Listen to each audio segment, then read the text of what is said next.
대전과 홍천에 이어 광주광역시에서도 IM 선교회가 운영하는 미인가 교육시설 집단 감염이 잇따라 확인됐습니다. 밀폐된 공간에서 많게는 20명이 한 방을 쓰는 등 밀집 합숙 생활을 한 것이 감염 확산의 원인으로 지목됩니다. 더불어민주당이 코로나19로 인한 영업 피해를 실손 보상이 아닌 정액 지원하기로 방향을 잡았습니다. 4차 재난지원금으로 지급한다는 건데 소상공인들은 앞선 재난지원금과 마찬가지로 업종별 형평성 논란이 일 것이라고 우려했습니다. 시진핑 중국 국가주석이 어제 문재인 대통령과의 통화에서 문 대통령의 비핵화 노력과 남북 북미 대화를 지지한다고 강조했습니다. 미중 갈등이 이어지는 상황에서 한국이 미국에 치우치는 것을 견제하려는 의도로 분석됩니다. 택배기사의 과로사를 막기 위한 사회적 합의가 마련된 지 6일 만에 택배노조가 올해 총파업에 돌입하겠다고 예고했습니다. 택배 분류 작업을 회사의 몫으로 정한 합의문이 언제부터 적용되는지를 두고 노조와 사측 해석이 엇갈리고 있습니다. 내일 오전부터 낮 사이 전국 대부분 지역에 매우 강한 바람을 동반한 눈 또는 비가 내릴 것으로 예보됐습니다. 오후부터는 기온도 뚝 떨어져 퇴근길은 빙판으로 변할 가능성이 큽니다.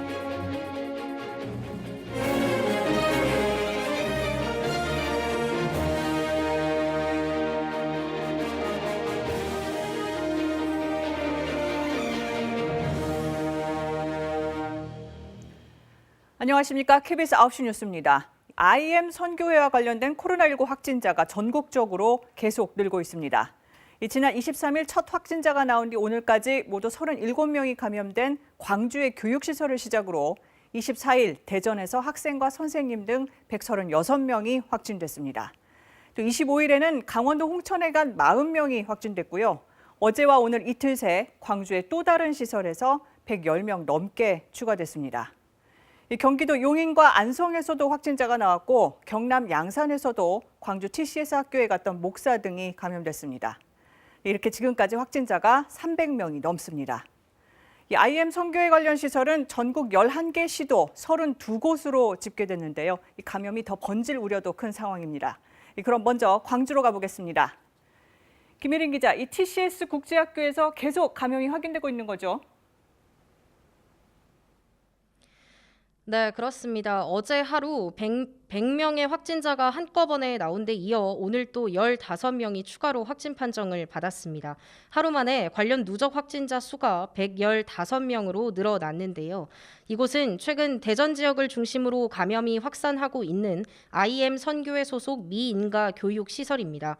지난 23일 같은 IM 선교회 소속인 광주 북구 TCS 에이스 국제학교에서 37명의 확진자가 나오자 지역 내 관련 시설을 전수 조사하는 과정에서 집단 감염이 확인됐습니다. 방역당국은 확진자들이 합숙하면서 집단 감염이 발생한 것으로 보고 있습니다. 확진자 가운데 60여 명은 다른 지역 확진자들입니다. 방역당국은 이런 상황을 고려해 앞서 확진된 100명을 충남 아산과 전남 나주의 생활치료센터 두 곳으로 나눠 이송했습니다. 오늘 추가로 확진된 15명은 광주의 생활치료센터로 이송할 계획입니다. 광주시는 5인 이상 생활하는 미인가 교육시설과 합숙시설에 대해 자진 신고와 진단검사를 받도록 행정명령을 발동한 상태인데요. 또 IM 선교회 소속 교사들이 어린이집 특별활동교사로 참여한 것으로 파악돼 내일부터 다음 달 14일까지 광주 시내 어린이집 1,027곳에 대해 휴원 조치했습니다. 이런 가운데 이번 집단 감염에 화가 난 일부 시민들이 오늘 광산구 TCS 국제학교 건물 외벽에 달걀을 던지며 거세게 항의하기도 했습니다. 지금까지 광주광역시청에서 KBS 뉴스 김혜린입니다. 네, IM 선교회 이 미인가 교육시설들은 한 건물에서 여러 명이 같이 지내는 밀폐, 밀집, 밀접, 이른바 산밀 환경이었습니다. 양창희 기자가 취재했습니다. 광주 TCS 국제학교가 운영한 4층짜리 한마음교회 건물입니다. 1층에는 교회가, 2층과 3층은 교육시설이 자리 잡고 있습니다. 학생 97명과 교사 25명은 종일 교회 안에 모여서 대화를 나누고 노래를 부르며 수업을 진행한 것으로 전해졌습니다. 밀폐, 밀집, 밀접이라는 이른바 산밀 환경에 오랫동안 노출돼 있던 겁니다. 방으로 여기 옆에 식당 있어요. 교육식당이라서 방으로 술 먹고 여기 올라가서 공부하고 공방이에요. 네, 방 4층에 방 있어요. 방에서 한번 모여서 공부하고 그래요. 학생들이 잠을 잔 곳은 교회 근처 다세대 주택 2곳에 마련한 기숙시설. 한 방에서 많게는 10명이 넘게 지낸 것으로 보건당국은 추정하고 있습니다. 20명이 같은 방을 쓰기도 했던 대전 IEM 국제학교와 비슷한 상황입니다. 바이러스가 쉽게 옮을 수밖에 없는 환경에서 교사는 100%, 학생은 80%가 확진됐습니다. 학생과 교사 등 확진자 100여 명은 이 교회 건물에서 생활하며 주변 상점 등을 오간 것으로 보여 감염 확산에 대한 우려도 큽니다. 확진자가 워낙 많은 탓에 기본적인 역학조사조차 더딘 데다 집단 확진 판정을 받은 뒤에도 일부 확진자가 건물 밖으로 나오는 등 방역 허점까지 드러나면서 불안감은 더 커지고 있습니다. 걱정이 좀 되지 않으세요? 대중학교에서 나왔잖아요. 학부모들도 난리고. 방역 당국은 이번 집단 감염의 경로를 밝혀내기 위해 확진 교사와 학생, 교인의 동선을 세부적으로 파악하는 데 총력을 기울이고 있습니다. KBS 뉴스 양창입니다. 대전 IEM 국제학교 학생들의 외부 동선도 속속 드러나고 있습니다. 학교 측은 학생들이 기숙사 안에서 격리된 생활을 했다고 밝혔지만 심층 역학조사에서 학생들이 외출해 주변 상점과 초등학교 등 곳곳을 돌아다닌 걸로 확인됐습니다. 한솔 기자입니다. 대전과 강원도 홍천 등에서 코로나19 확진자 170여 명이 나온 대전 IEM 국제학교. 역학조사 결과 기숙학교 형태로 운영돼 학생들이 격리된 생활을 했다던 시설 대표자의 초기 진술은 사실과 달랐습니다. 학생들은 인근 마트와 편의점, 약국 등 생활 편의시설을 수차례 들른 것으로 확인됐습니다. 인근 주민들은 불안에 떨고 있습니다. 저들이 왜 안에서만 생활이야. 전부 나돌아다녔는데 아침 저녁으로 우르르 나왔다 들어가고 오만 디 다 쑤시고 다녔어 걔들. 해당 학교와 300m 떨어진 초등학교는 확진자 동선이 확인되자 이번 주까지 전교생 수업을 원격으로 전환했습니다. 우리 뭐 하는 데인지도 모르고 여기 와서 학생들이 축구도 하고 이제 저녁에. 주민들은 집단 감염이 발생하기 전 해당 학교 학생들이 기본적인 방역 수칙을 제대로 지키지 않았다고 말합니다. 애들 그냥 다녔었어요. 그냥 수리바 찌찌 긁고 다니면서 마스크도 안 하고 그러면서 겁나더라고요. 지나다니면서 굉장히 우려했었어요. 주민 불안이 커지면서 선별검사소에는 이번 주에만 1,000명이 넘는 검사자가 몰렸습니다. 평소의 2배에 가깝습니다.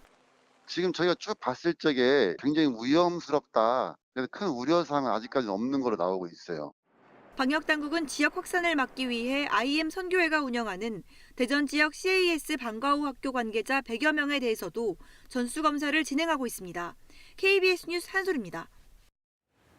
이 학교도 학원도 아닌 미인가 교육시설 안에서 학생들을 어떻게 지내는지 한 졸업생이 KBS에 사진과 함께 제보했습니다.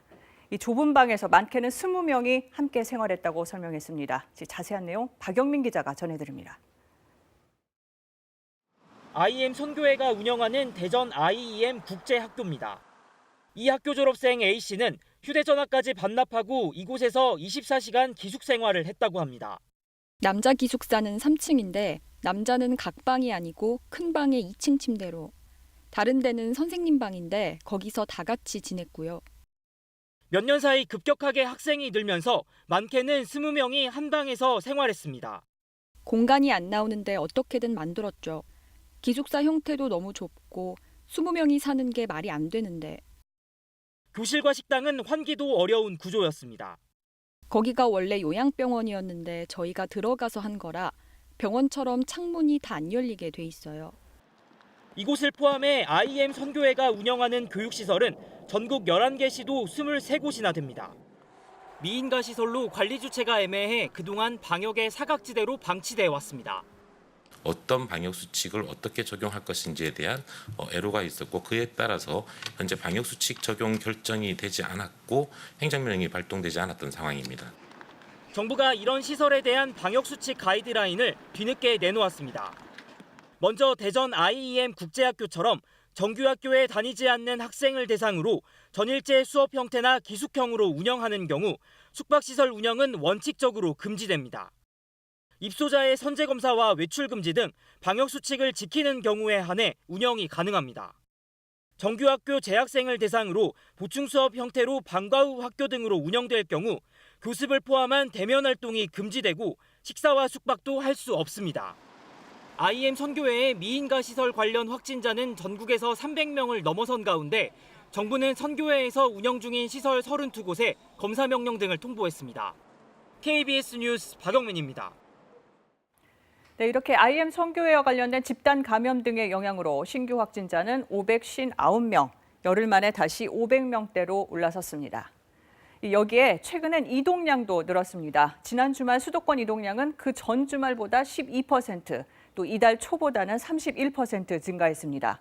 이 확진자 수가 다시 늘어날 수 있다는 우려 속에 다음 달부터 백신 예방 접종이 시작됩니다. 누구부터 어디에서 또 어떻게 접종을 할지 구체적인 계획이 내일 발표됩니다. 코로나 감염에 가장 취약한 곳 중에 하나가 요양시설이죠. 어르신과 환자들을 도와주는 요양보호사들의 확진도 잇따르고 있습니다. 어떤 점이 문제인지 또 대책은 있는지 오대성 기자가 취재했습니다. 서울 시내의 한 호텔. 집단 감염이 발생했던 요양시설의 입소자 중 일부가 격리됐던 곳입니다. 거동이 어려운 만큼 요양보호사가 함께 지내며 생활 전반을 도왔습니다.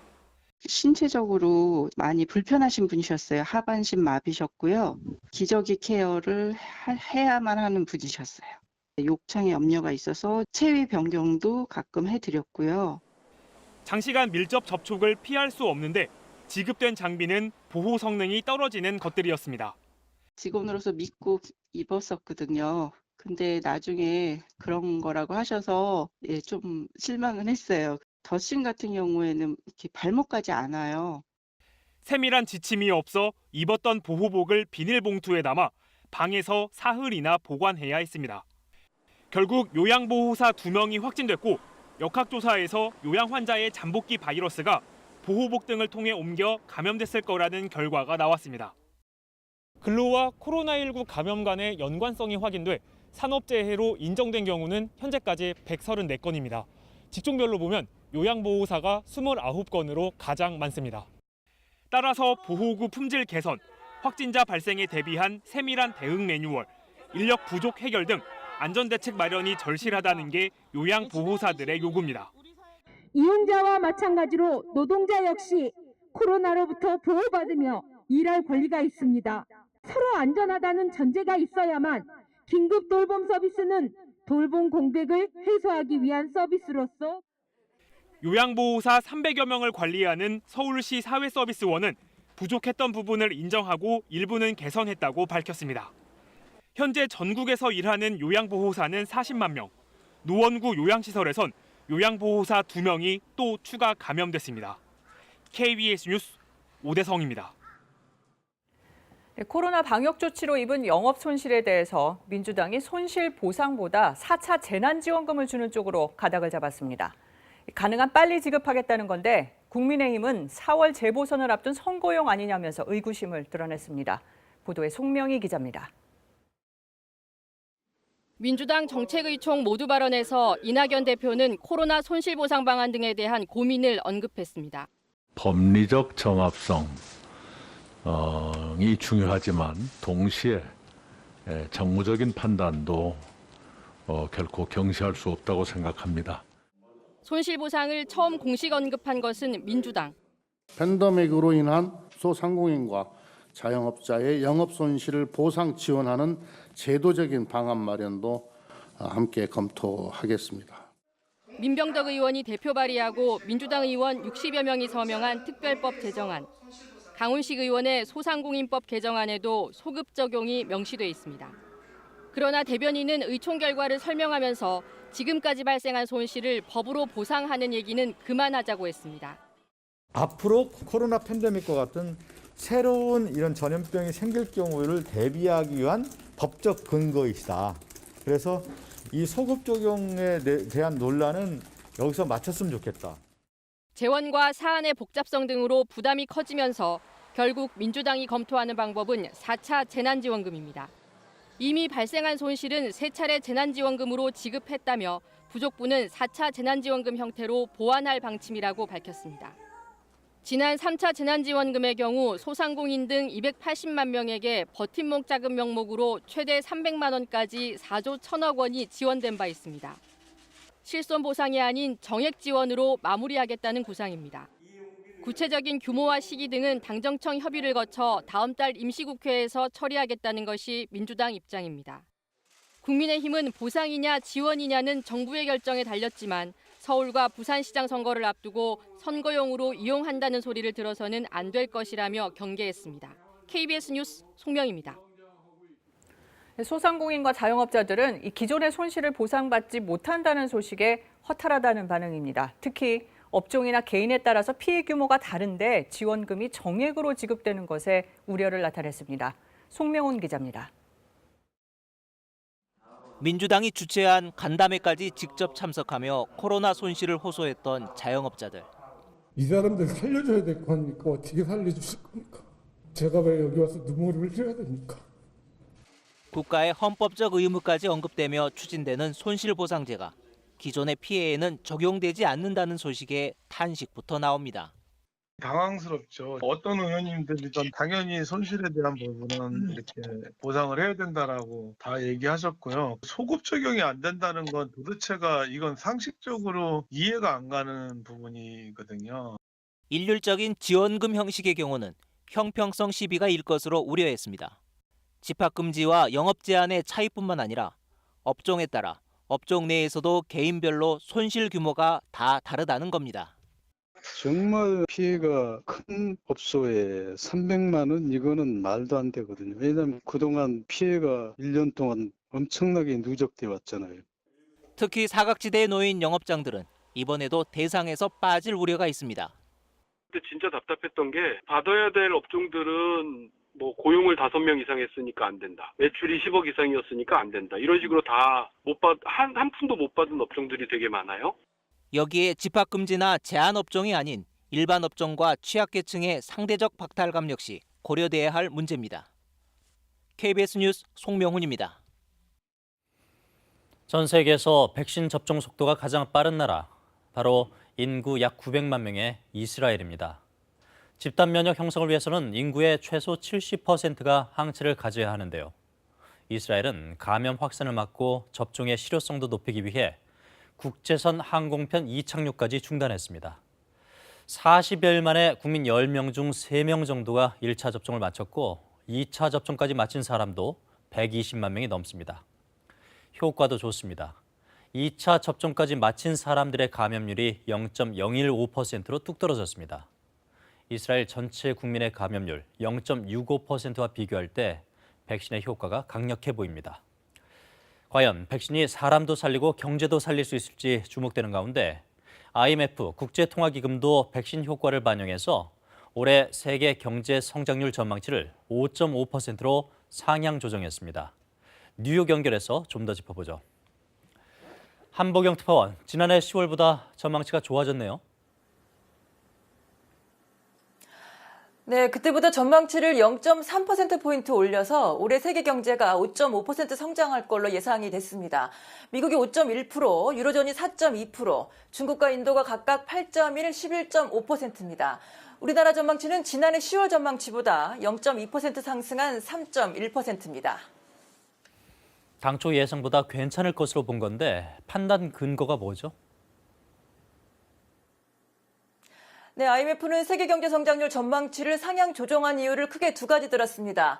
코로나19 백신과 각국의 경기 부양책입니다. 우선 백신 접종으로 2분기부터는 세계 경제가 정상 궤도에 오르기 시작할 걸로 봤고요. 경기를 부양하기 위해서 세계 각국이 적극적으로 나랏돈을 풀고 있다는 것도 긍정적으로 반영을 했습니다. 미국 성장률 전망치가 5.1%로 2%포인트나 상향 조정된 것도 그 지난해 말에 통과된 9천억 달러 규모의 경기 부양책 효과가 반영됐기 때문입니다.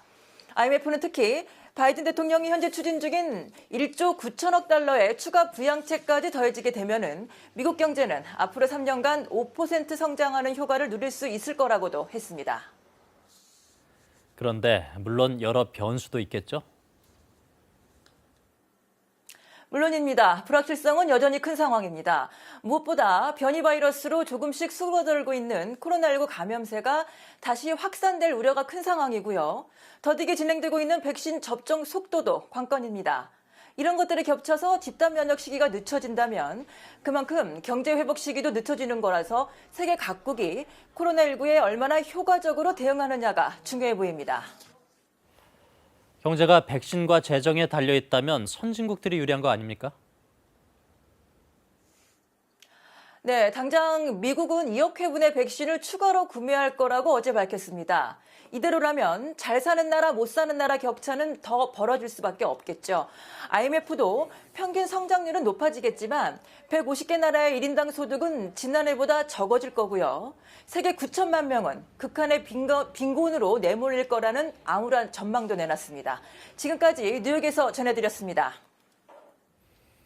학교는 그동안 코로나19 확산 위험이 큰 곳으로 인식돼 왔습니다. 그래서 수업도 주로 비대면으로 이루어졌는데요. 그런데 이를 뒤집는 미 보건당국의 분석이 나왔습니다. 방역 수칙만 잘 지키면 학교가 상대적으로 안전하다는 것인데 워싱턴 김기현 특파원이 보도합니다.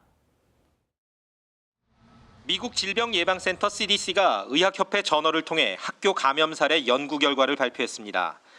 지난해 가을 노스캐롤라이나주에서 학생 9만여 명이 9주 동안 대면 수업을 했는데 학교 감염 확진은 32건으로 나타나 지역사회 확진 773명보다 훨씬 적었습니다.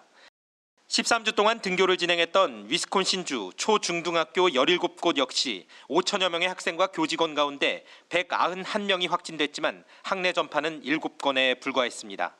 CDC는 학교 감염 사례가 지역사회 전파에 역할을 했다는 증거는 없다고 판단했습니다.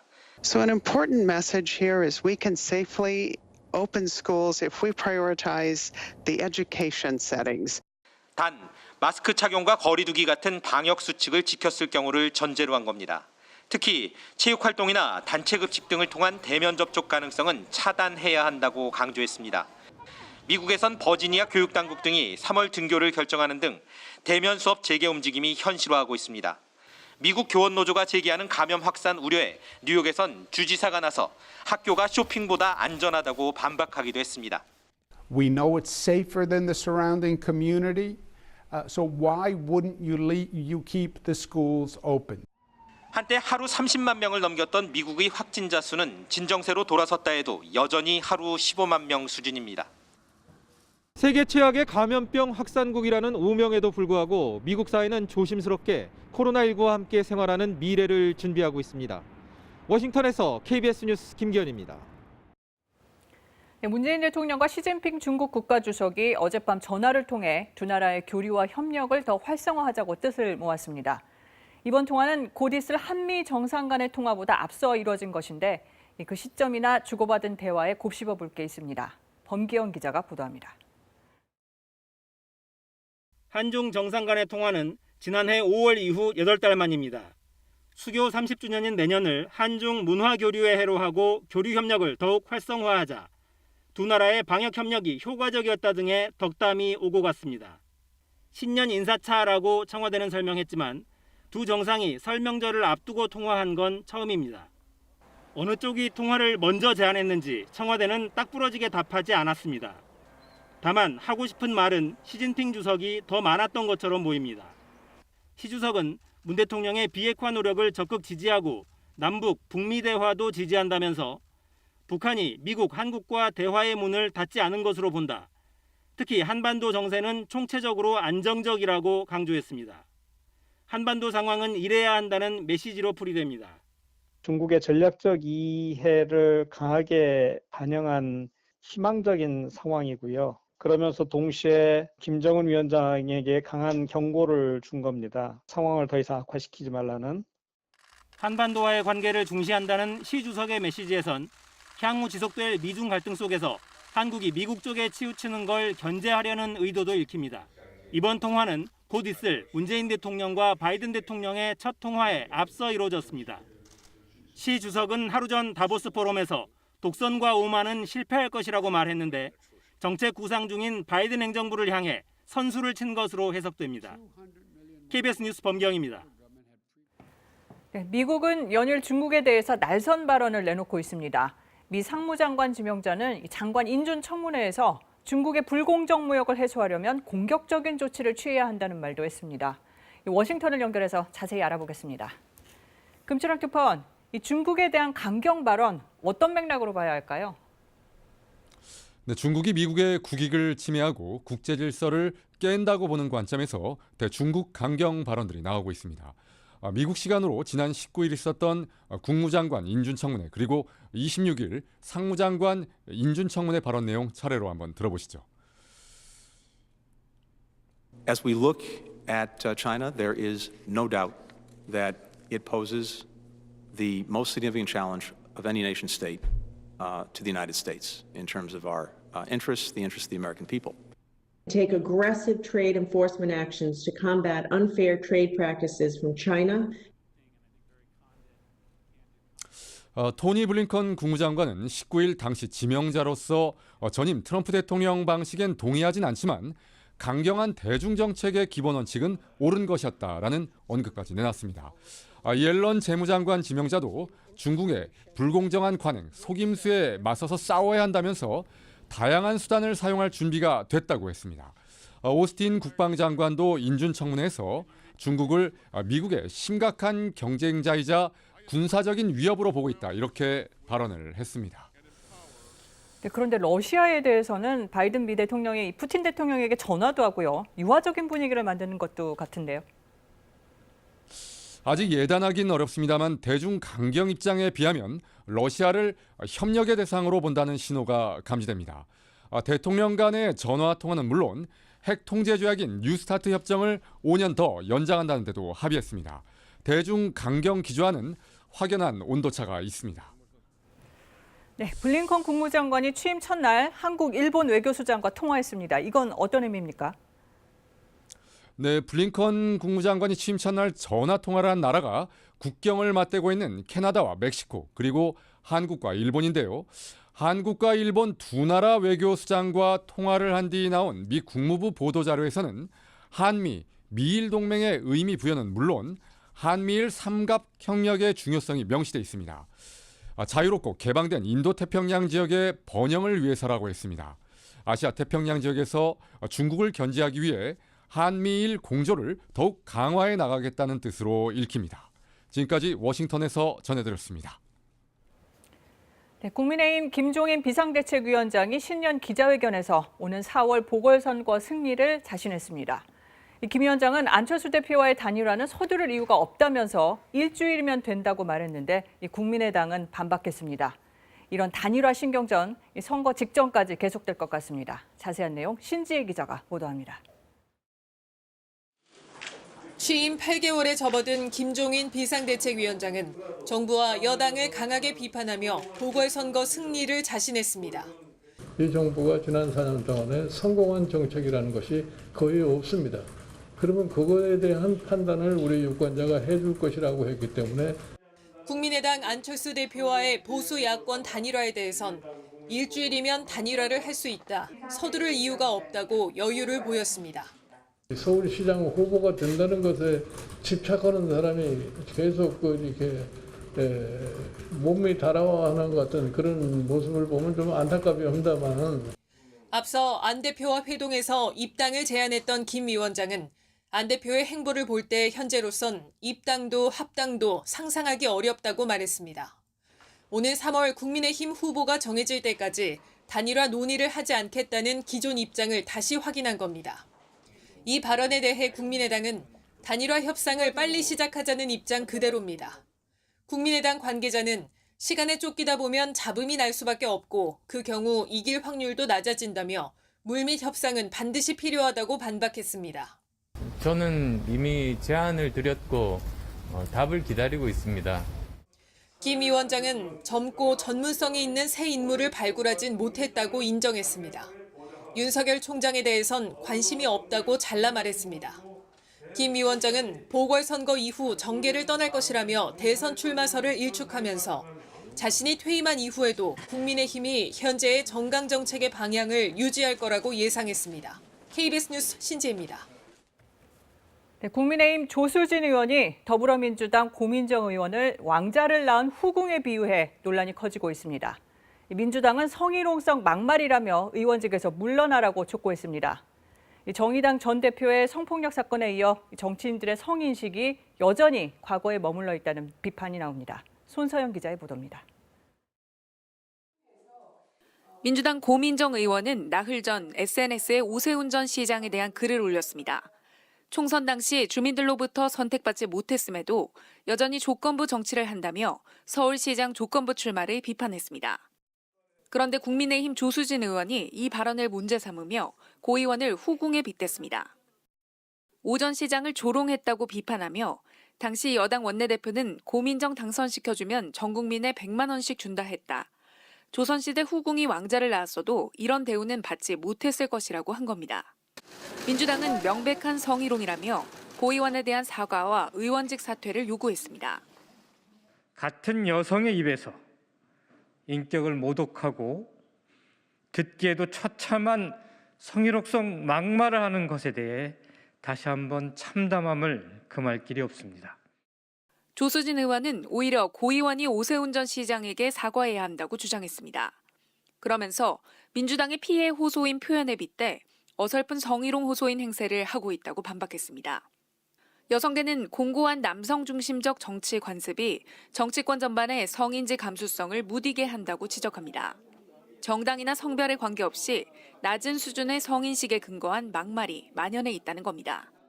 문제의식을 전혀 느끼지 못하는 이런 악순환 상황을 만들고 있는데 너무 여성 의원들이 기여하고 있다. 그런 거를 보여주는 것 같아요. 당사자인 고 의원은 이번엔 참지 않겠다며 조 의원에 대한 고소장을 접수하겠다고 밝혔습니다. KBS 뉴스 손서영입니다. 마이너스 1%, 22년 만에 가장 나쁜 경제 성적이지만 반대로 OECD에선 가장 나은 성적이라는 소식 어제 전해드렸는데요. 하락폭이 그나마 이 정도에 그친 주 요인 중에 하나는 바로 다름 아닌 택배였습니다. 멈춰선 세상의 구석구석을 택배가 종횡무진해준 덕분에 소비 위축을 막아냈다. 한국은행도 택배라는 단어를 직접 언급할 정도였는데요. 그런데 택배 노동자의 업무 부담을 함께 덜어내자는 사회적 합의가 불과 며칠 만에 파기되고 노조는 결국 무기한 총파업을 선언했습니다. 노사정 합의안이 나온 지 불과 엿새 만인데요. 총파업 결정의 배경을 먼저 양예빈 기자가 보도합니다.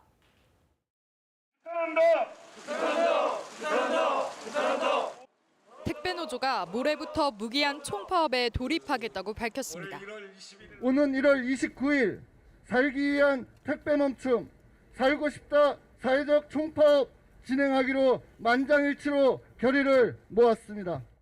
택배사들이 사실상 사회적 합의안을 파기했다는 게 노조가 내세운 총파업의 이유입니다. 분류 작업은 택배사의 몫이라는 게 이번 합의의 기본 정신인데 택배사들이 여전히 지난해 약속했던 분류 인력만을 투입하겠다는 입장이라는 겁니다. 이번 합의로 달라진 게 아무것도 없는 셈입니다. 여기다 택배사들이 제시한 인원 투입만으로는 분류 작업을 감당하기에 턱없이 부족하다는 게 노조의 주장입니다. 해결이 안 됩니다. 그건 회사 입장이고요. 정상적으로 움직인다면 1대1로 투입이 돼야 됩니다. 택배 노조는 합의안 파기를 막기 위해서 택배사와 노동조합 대표가 노사 협정서를 체결해야 한다고 강조했습니다. 이에 대해 택배사 측은 합의문을 지키고 있고 추가적인 노사 협정서 체결도 어렵다고 반박했습니다. 사회적 합의 기구가 만들어져서 논의를 하고 있는 내용들을 택배 사업자가 별도로 만나서 이야기를 할 사항이 아니고 모레 예정된 파업에는 민간 택배 노동자 2,800명에다 우체국 조합원 2,600여 명도 동참할 계획입니다. 추가 합의가 나오지 않는 한 설 명절을 앞두고 일부 택배 배송 차질은 피할 수 없어 보입니다. KBS 뉴스 양예빈입니다. 노조와 택배사가 각각 합의를 파기한 것이다, 아니다, 지키고 있다며 다른 주장을 하는 이유는 합의문에 대한 해석이 서로 다르기 때문입니다. 쟁점이 무엇인지, 앞으로 해결 방법은 있는지 김지숙 기자가 짚어봤습니다. 택배 분류 작업은 택배 기사가 아닌 택배사의 몫이다. 사회적 합의기구가 내놓은 합의문의 핵심 내용입니다. 하지만 문제는 택배사가 분류 작업의 비용과 책임을 언제부터 부담할지 시점이 명확하지 않다는 겁니다. 노조가 내세우는 조항은 합의문 2조 3항입니다. 자동화 설비가 완료되기 전까지는 택배사 등이 분류 인력을 투입하거나 택배 기사에게 분류 작업에 대한 대가를 지급한다는 부분입니다. 이렇게 합의하고도 택배사들이 지키지 않고 있다는 게 노조 측의 주장입니다. 그러나 택배사들은 이 조항은 당장 지켜야 하는 게 아니라고 반박합니다. 그 근거로 합의문의 다른 조항을 제시합니다. 택배 요금 등 거래 구조를 개선하기로 한 6월 전까지는 지난해 약속한 분류 인력 6,000명만 투입한다는 조항입니다. 두 조항만 놓고 보면 노조와 사측의 주장 모두 근거가 충분합니다. 한 합의문 안에서 두 조항이 충돌한 겁니다. 정부가 졸속으로 합의를 강행했다는 비판이 나오는 이유입니다. 이중으로 해석될 여지를 남겨놨다.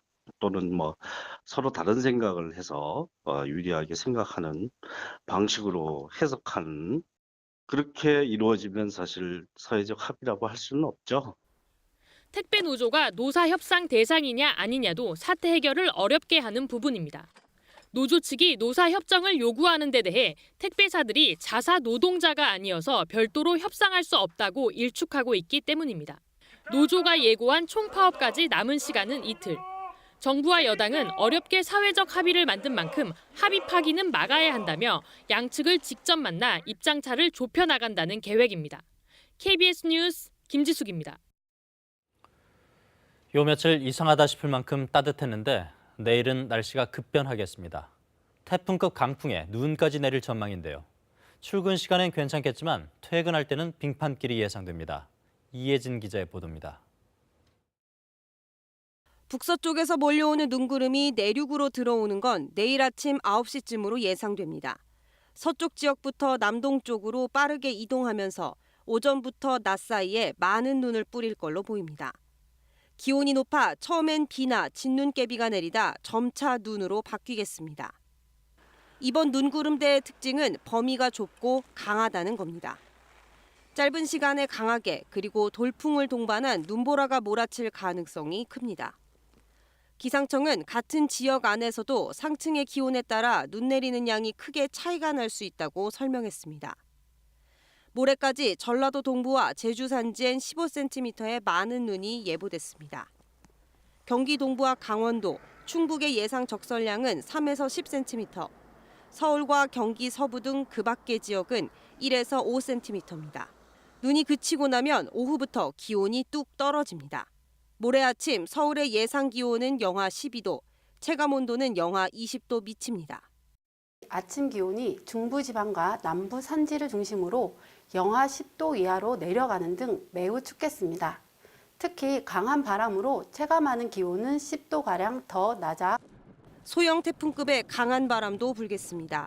해안가와 제주 등 섬 지역엔 최대 순간 초속 25m의 강풍이 예상되고 그 밖의 대부분 지역에도 초속 20m가 넘는 바람이 불겠습니다. 바람에 날아갈 수 있는 시설물은 미리 정비하거나 치워놓아야 하고 내일 퇴근길은 빙판으로 변할 가능성이 큰 만큼 될 수 있으면 대중교통을 이용해야 합니다. KBS 뉴스 이혜진입니다. 네, 라임 사태의 핵심으로 지목되는 김봉현 전 스타모빌리티 회장으로부터 술 접대를 받은 검사들이 모두 압수수색 전에 휴대전화를 잃어버리거나 바꾼 걸로 확인됐었죠. 이 KBS 취재 결과 이들뿐 아니라 김 전 회장으로부터 수억 원을 받아 검찰 관계자들에게 건넨 의혹을 받는 전직 검찰 수사관도 검찰 수사를 앞두고 휴대전화를 교체한 것으로 확인됐습니다. 김재현 기자입니다.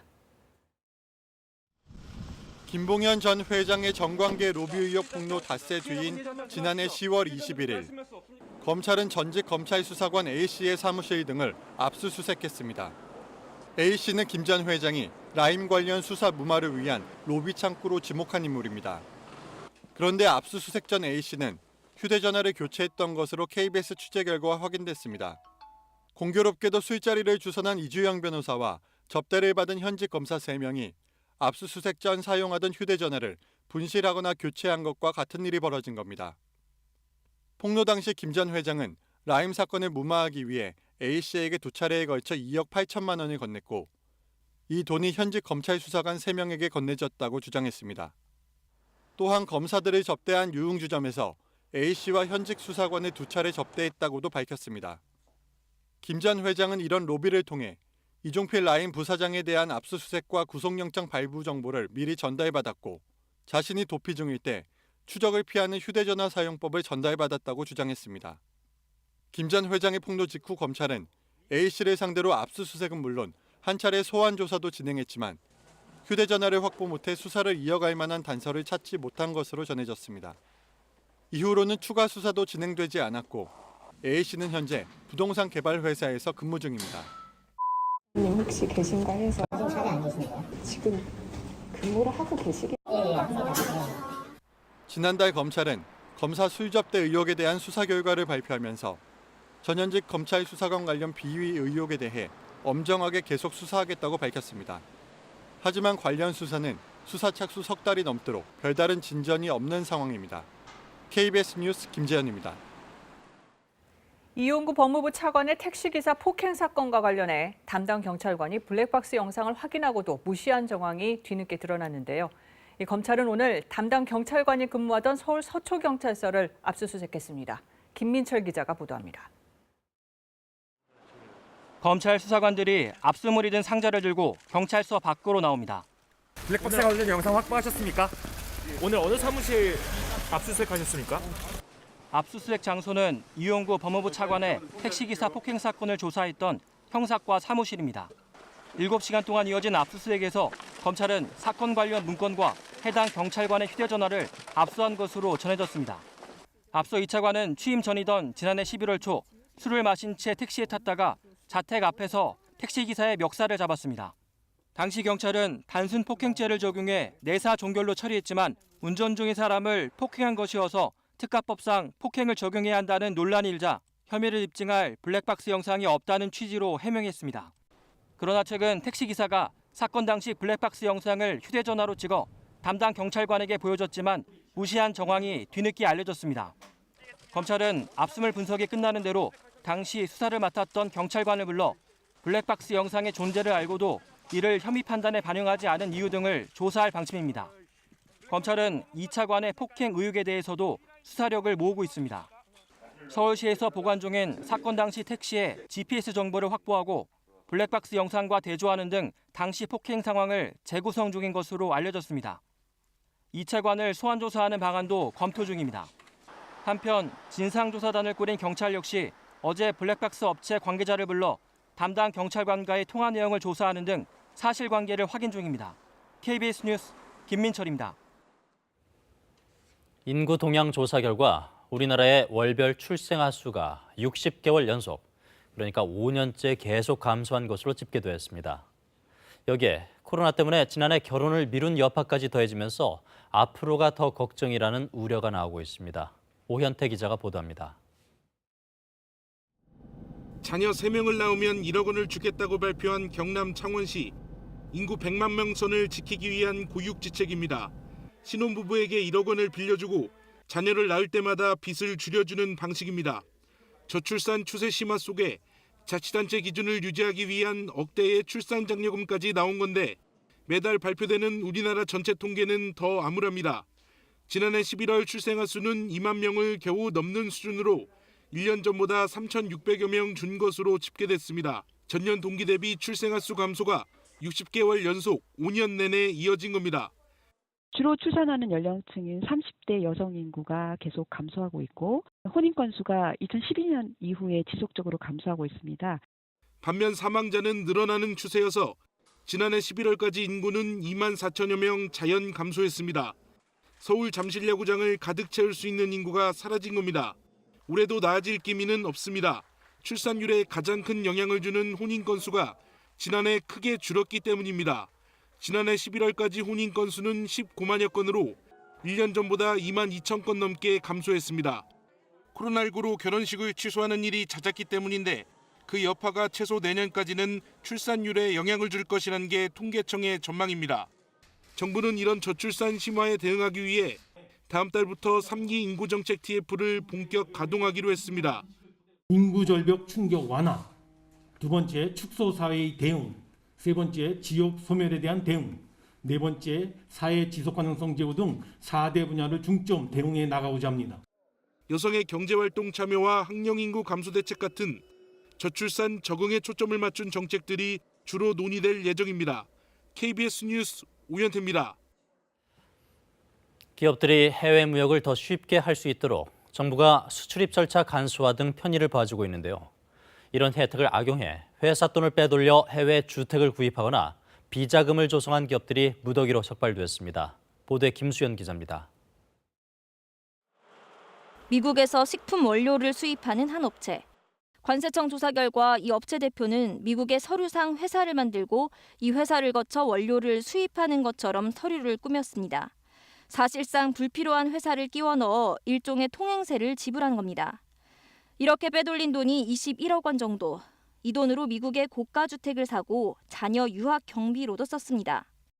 심혈관 치료에 필요한 각종 용품을 수입하는 업체 3곳은 원가를 부풀리다 적발됐습니다.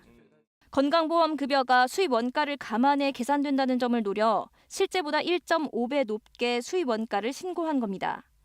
가격 부풀리기로 더 받아낸 건강보험 급여가 637억 원에 이르는 것으로 관세청은 보고 있습니다.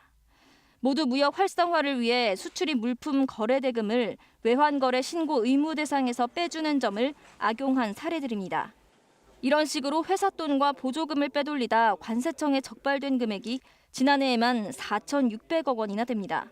신고 의무가 없어요. 그래서 훨씬 자유롭게 할 수 있거든요. 돈을 보내거나 받을 때 수출입 신고 금액만 높이거나 낮추면 되는 거죠. 관세청은 이번에 적발된 법인 40여 곳과 개인 80여 명을 기소 의견으로 검찰에 넘겼습니다. 또 보조금을 빼돌린 사례 등에 대해서는 관련 기관에 통보해 환수 조치하겠다고 밝혔습니다. KBS 뉴스 김수연입니다. 코로나 때문에 집에 있는 시간이 늘면서 넷플릭스 같은 동영상 서비스 이용자 수가 크게 늘었습니다. 그런데 계약을 해지할 때 환불을 해주지 않아 관련 불만이 많아지자 공정위가 시정에 나섰습니다. 성민수 기자입니다. 이용료를 내고 드라마나 영화 등을 감상하는 온라인 동영상 서비스 넷플릭스. 지난해 가입자 수가 크게 늘면서 330만 명을 넘어섰습니다.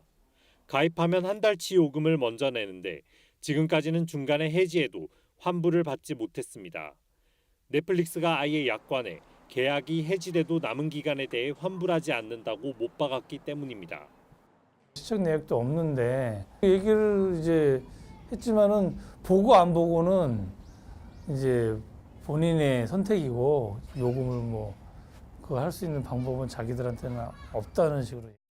지난해 온라인 동영상 서비스에 대한 소비자원 접수 민원은 590건. 1년 전보다 3배 넘게 늘었습니다. 대부분 환불이나 해지 관련 문제였습니다. 공정위가 서비스를 이용하지 않은 고객의 환불 요구를 거절하는 것은 불공정하다는 판단을 내놨습니다. 이용 여부 등을 고려하지 않고 잔여 기간을 의무적으로 이용하도록 하고 환불을 하지 않으면 고객의 해지권이 실질적으로 제한되어 불공정합니다. 이렇게 부당하게 환불을 제한한 사업자는 넷플릭스와 왓챠, 시즌 등 3곳. 모두 공정위의 지적을 수용해 약관을 고치기로 했습니다. 이에 따라 앞으로는 서비스를 이용하지 않았다면 결제 후 7일까지는 요금을 돌려받을 수 있게 됩니다. 환불 분쟁의 주요 원인으로 꼽히던 넷플릭스의 무료 체험 제도도 개선됩니다. 지금까지는 한 달 무료 체험 기간이 끝나면 바로 요금이 부과됐지만 앞으로는 체험 기간 종료 전에 미리 알리기로 했습니다. 공정위는 표준 약관 제정을 검토하는 한편 다른 구독경제 서비스의 약관도 점검한다는 방침입니다. KBS 뉴스 성민수입니다.